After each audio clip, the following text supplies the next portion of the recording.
Hi. புயலுக்கு பின் அமைதின்னு சொன்ன மாதிரி புயல் அடித்ததுக்கப்புறம் அப்படியே ஓஞ்சி போன மாதிரி ஆயிடுச்சு. கையோட சளியும் பிடிச்சிக்கிச்சு. ஃபங்க்ஷன் வீட்டுக்கெலாம் போயிட்டு வந்தோம்ல, மார்னிங் பிரேக்ஃபாஸ்ட் வேணான்னு சொல்லிட்டாங்க. அப்படியே ஆளுக்கு ஒரு முட்டையை வேக வச்சு சாப்பிட்டேன். அதுலேயும் பங்கு கேட்க வந்துட்டாங்க. கொடுக்க முடியுமா முடியாதுன்னு சொல்லிட்டு நானே அமுக்கிட்டேன்.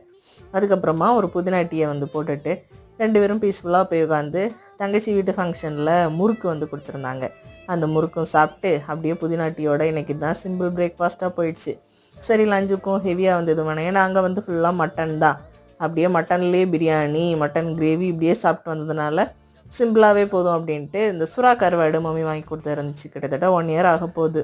இன்னுமே சூப்பராக இருக்குது. கருவாடு நாளாக தான் நல்லா இருக்கும்னு பாட்டியம்மா சொல்லி அடிக்கடி கேள்விப்பட்டிருக்கிறேன். அதுக்கப்புறம் அந்த சுறா கருவாடெல்லாம் நல்லா க்ளீன் பண்ணிவிட்டு அதை போட்டு சூப்பரான கிரேவியும் செஞ்சுட்டேன்.